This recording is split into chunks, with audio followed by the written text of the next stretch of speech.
Welcome back to Murder with the Missus. I'm Darren. And I'm Amy.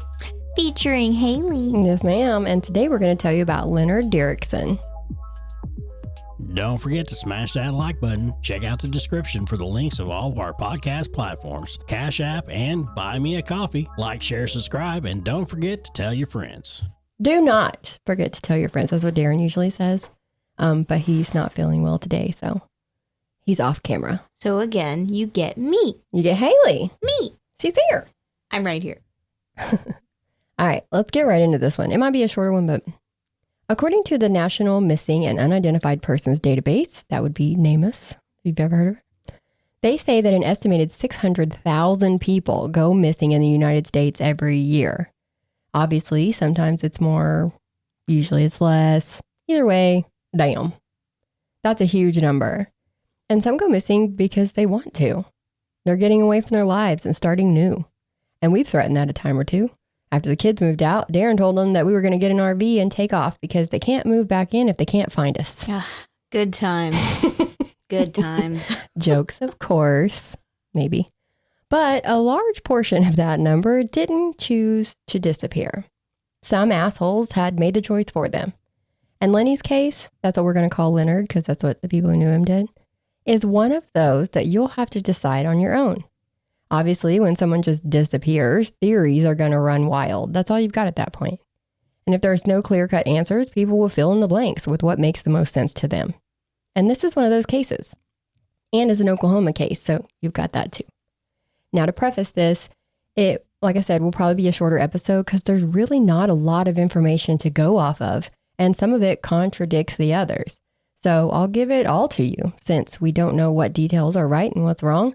And I don't want to say like the truck is widely reported as a single cab and someone calls, has a memory come up and like, oh, I remember one like that, but it was a double cab. And then they just dismiss it. You can't do that. If you have anything that fits most of your description, report it. So I hope that makes sense. Yeah, sometimes it's the smallest detail that sparks a memory. Absolutely right. So we are in Strong City, Oklahoma in 1998. Lenny was born on July 25th of 1958 to Norma and Don Dirickson. He was described as a good guy and a hard worker all of his life. At 18 years old, he married his high school sweetheart, Kathy. They built them a dairy farm in Strong City, and reports are that they raised pigs and, of course, cattle on the farm. They did have horses, too. Reports are that they had at least 15 horses. Most of them were kept in Elk City, and there was at least one stud horse on a ranch in Mobeetie, Texas. In 1996, Haley's kicking my desk. In 1996, Lenny and Kathy would end up getting a divorce, and they did fight over their two kids, Jared, their son, who was the oldest, and then they had a daughter, Connie. Now, Kathy lived in Hammond, and Connie would end up going to live with her, but Jared refused to live with Kathy. There's not a lot of information from this time to say why, but it's really none of our business. And Jared would stay in Strong City with Lenny. They were very close. Now that we know a little background, we can talk about March 14th of 1998. Jared had always helped work on the farm. He would even do chores and stuff before he went to school and would help all day on the weekends. Now, this day was a Saturday, so that was the plan. They just had a day of chores. Before 9 a.m., 16-year-old Jared and 39-year-old Lenny had breakfast to gear up for that long day, and right after they finished eating, a white truck pulled up. They didn't recognize the truck, so Lenny went outside to see what was up, and Jared just watched from the kitchen window while he was washing the dishes. He only saw the man through the windshield, and he and Lenny talked for a few minutes before Lenny came back into the house. Did Lenny say who it was? He did not, no. Jared would say that it was a friendly conversation from what he could tell, nothing alarming, but also nothing to indicate that Lenny knew who the man was either. Lenny came into the house to tell Jared that the man wanted to look at one of their stud horses to possibly buy one. They were going to go to Elk City to that farm and then to the Mobeetie farm in Texas. So he would be gone for quite a while. He told Jared to go ahead and go into Elk City and get feed because where they got feed, the feed store closed at noon. And then he needed to get the animals fed, and then Lenny would be back that afternoon. Then he got into the truck with the mystery man, and left. Now, Jared did what he was supposed to do that day, but Lenny wasn't back that afternoon or that night. Jared tried to wait up for him, but he fell asleep. The next morning when he woke up, there's still no Lenny. He called around to family and no one had seen or heard from him. That afternoon, they called the Roger Mills County Police, and they came out and looked around the house. They called local hospitals. They did the usual stuff when someone goes missing, but they got nothing. Well, at least they took it seriously. Exactly. Because it's only going to make less sense as we go along. So it's good that they came in when they did. There's no sign of a struggle, no foul play that they can tell so far, but it is odd that he would just leave with a stranger and leave his 16-year-old son alone. Jared and the family gave police a description of Lenny. He's about 5 foot 10 inches tall. He weighed about 200 pounds. He was wearing a faded black Carhartt coat with a hood, green jeans, and black or brown tennis shoes, or they could have been his hiking boots. And he had on a brown cap with a green bill that had the ACCO, it's ACCO Feeds logo on it. He had brown hair and gray eyes, and I'm sure you can tell by the case pic that he has a sweet, sweet handlebar mustache. Gotta respect a handlebar mustache. You have to, right? Now, this description is one of the things that has discrepancies because it's sometimes reported as him having gray hair and brown eyes, but mostly I see brown hair and gray eyes in his pictures, and there's not even a lot of pictures. He didn't get a good look at the man because he only saw him literally through the kitchen window and then through that man's windshield. But he knew that it was a newer model white Ford F-150. He was a white male. He had a reddish-brown beard, and he was wearing a hat that said, "No fear." And here's another discrepancy. Some reports say it was a single cab, and some say it was an extended cab. So that's why I said that at the beginning. I don't want you to rule one out just because it's said differently. Because it did have a yellow tag on the front of it, and based on the description of the license plate, they believe it was probably a New Mexico license plate. Now, a few things immediately stick out to the police in their investigation. They lived on back roads, so the house was not easy to find unless you knew where you were going. Also, the man came to buy a horse, but they hadn't advertised any horses for sale. So how did he know that Lenny had horses if he's a stranger? Now, you could chalk that up to word of mouth, I guess. But if the man came to buy a horse, why didn't he have a trailer with him? Maybe he was just going to put it like in the cab and just like seat buckle belt it in. Yeah. Safety first. You got to protect those horses. And they also found that Lenny's most recent paycheck was just sitting on the table. Now, I know some people will wonder, why does he have a paycheck if he's a farmer? And we'll get into that in a little bit. But the police put the word out that Lenny's missing, and they hear that there's been a sighting. A waitress at a local diner/coffee shop. It's reported both ways, but it's also reportedly named the Kettle Restaurant in Elk City, so I'm going to say it's a diner. The waitress says that she saw Lenny and his mustache having breakfast with a man at about 11 a.m. Now, since we know that Larry was supposedly going to Elk City, this could be possible. But the people who knew Lenny said it would be very unlikely that he would eat at 9 a.m. and then turn around and eat again at 11, just 2 hours later. The waitress did say that the other man did eat food and did most of the talking, while Lenny just drank coffee. That was more believable. There was nothing that stuck out to her either, nothing that would cause alarm about their conversation. No one appeared to be in distress. No one appeared to be angry. It was just two dudes at a diner.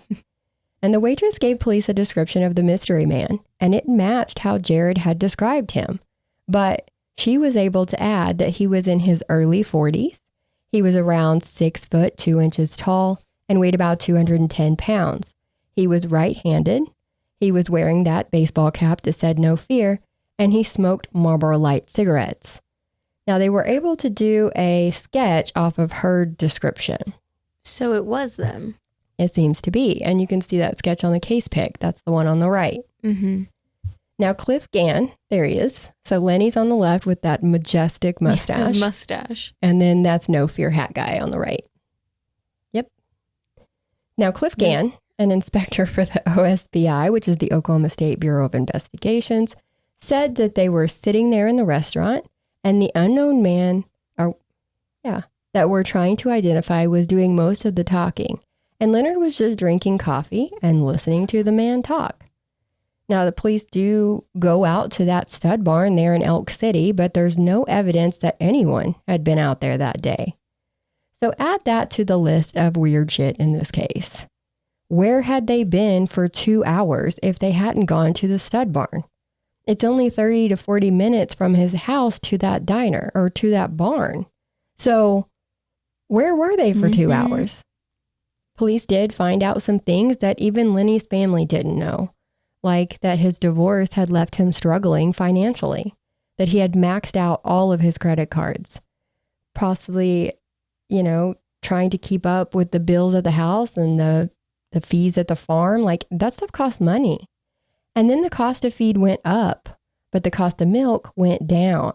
So there was more going out than what was coming in. And they say that in December of 1997, so just 3 months before he disappeared, that he had actually sold that dairy business. Yeah, farming can be a rough business to be in. It really can. It's up and down. And then when, like we said, when the cost of feed to feed the cows goes up, you're putting more into it, but the cost of milk goes down, so you're getting less profit. It really can cause a big hit to a small farm like this. Now, it's hard work too. And sometimes in our economy, it just doesn't work out. And I think that this might be a good spot to go ahead and take an ad break from our sponsor for today's episode. Do you or someone you know live in an apartment community? Are you balling on a budget? Make your money work for you. Some apartments don't even offer a washer and dryer included in the lease. If you want that live, you need to contact My Laundry Solutions. They service areas in Oklahoma, Missouri, and Texas. Their newest location is in Fort Worth, with more locations opening in Texas in 2025 and 2026. Check the website for locations near you. There's no credit check. Every contract includes free local service. They professionally install, and your account is available 24/7 online. Go to your leasing office, go to mylaundrysolutions.com, or call 800-535-4411. Stop wasting your hard-earned money at the laundromat and give My Laundry Solutions a call today. Give them a call. This is the part where Darren would tell you that they're great people. And They're it's amazing. a great company. Yes. And we just did a live last weekend and gave away money for them because they were like, hey, let's give back to the people. And so we did. So congratulations to everyone who won. Thank you for everyone who's watched it. And next time we have a live, come on and join us. You never know what kind of stuff we're going to get up to. We don't either. Now, in January of 1998, Lenny had started working at a local metal company. So his family knew that times were hard. They just didn't know how hard they had become. And Lenny was telling his parents that he really liked the work at the metal place. The Oklahoman reported that he liked it so much that his dad, Don, had even thought about buying the company for him. Oh, Yeah. I'm sorry. Just because he liked it? Yeah, just because he liked it. Dad, take notes. Yeah. So I guess they have a lot of money. Like if you're talking about buying a company like that, why not go to your parents for money if your business is failing? Like that was another thing that kind of... Yeah. But they believe that he kept his financial problems a secret for the most part because he was determined to make it on his own. Or maybe he didn't want to look like a certain type of way, like he had failed or something like that. I don't know. You never know what people do in these situations. Now, it was 6 months later, after Lenny disappeared, that the next weird thing happened. Police got a phone call from a man in a bar in Amarillo, Texas. That's about 2.5 hours away. The man himself was from Elk City, and he knew Lenny. Hell, he was looking right at him. Lenny was in that bar, drunk, and wearing a blue checkered shirt. So police needed to get on down to the highway bar. This man wouldn't give him his name, but he did say that he would wait for the police to get there. So the cops head that way, but remember, it's 2.5 hours to drive, so they're going to be a minute. By the time they get to the bar, Lenny was gone, and so was the man who called. The bartender said that that man, the caller, was there, and he did say that Lenny was there.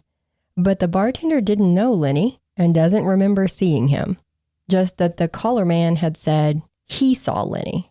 Oh, okay. So they don't know if it was Lenny. Right.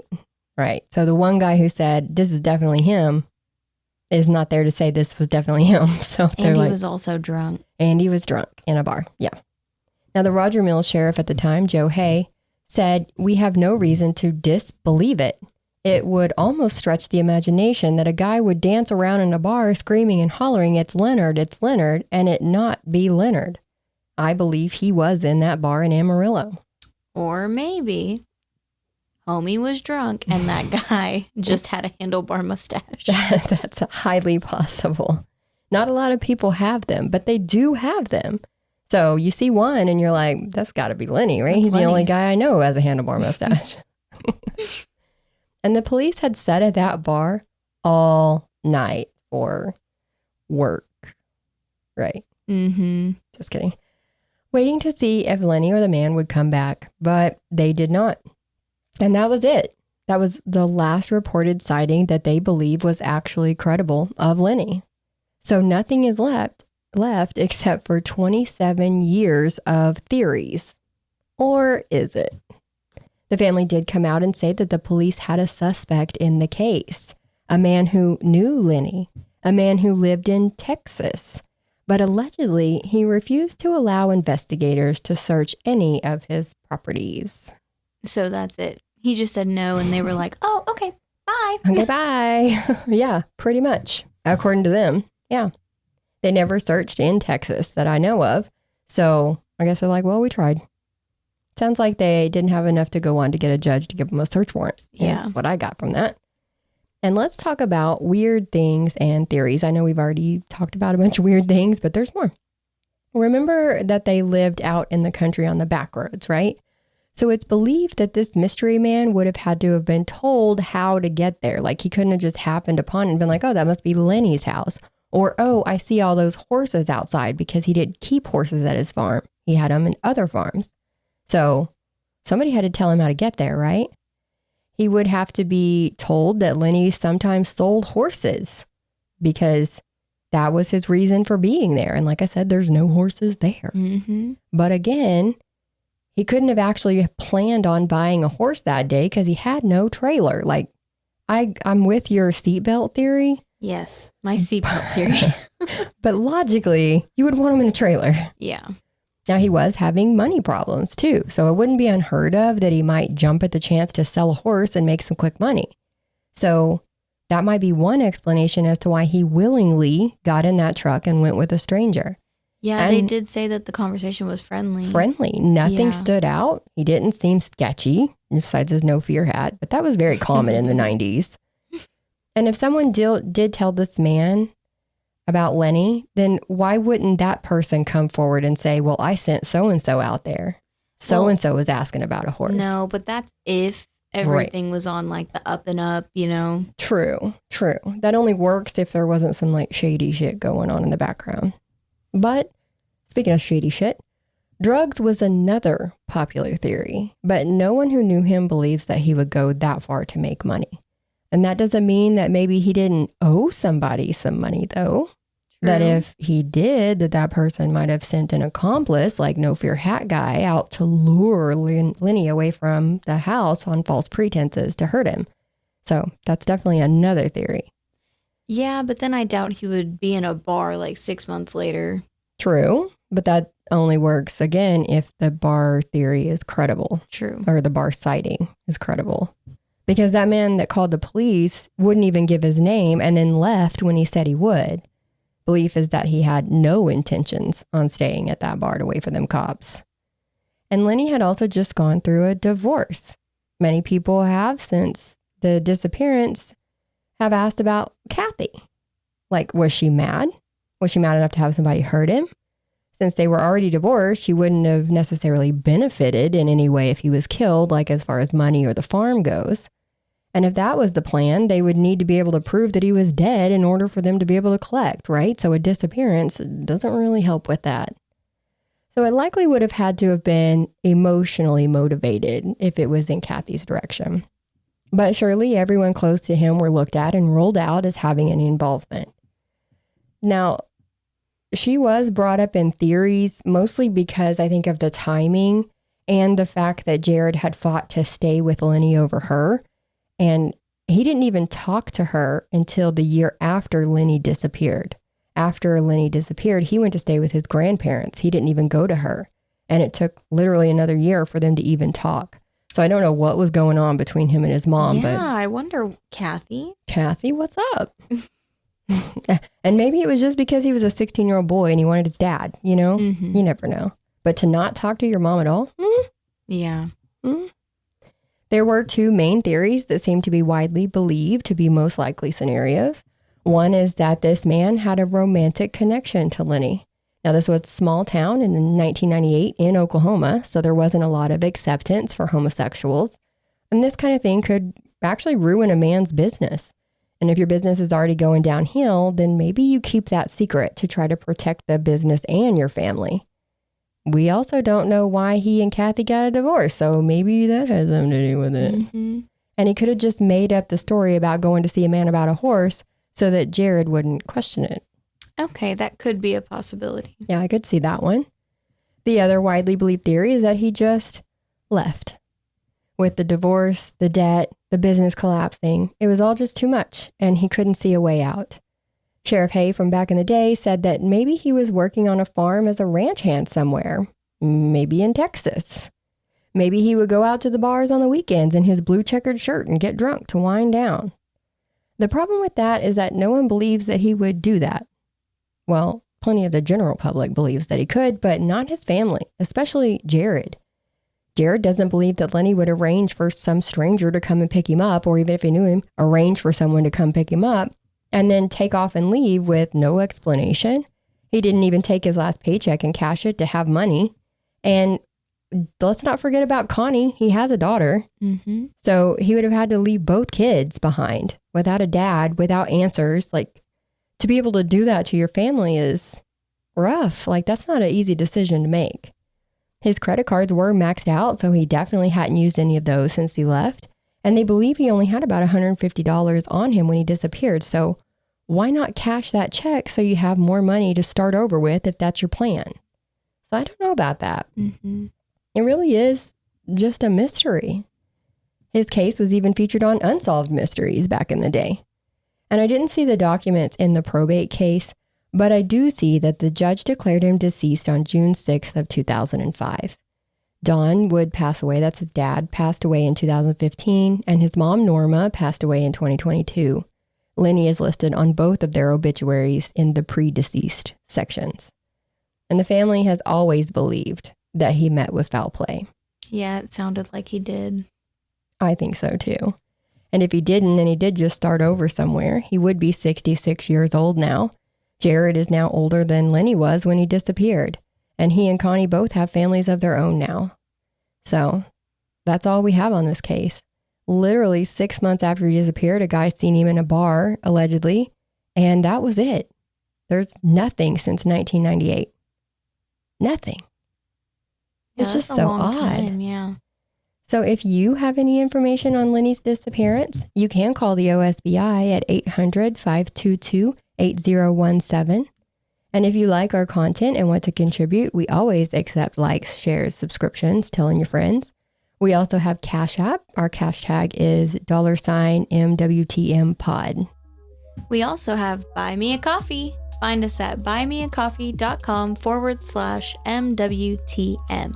And don't forget to tell your friends as always. As always. That's it. Bye.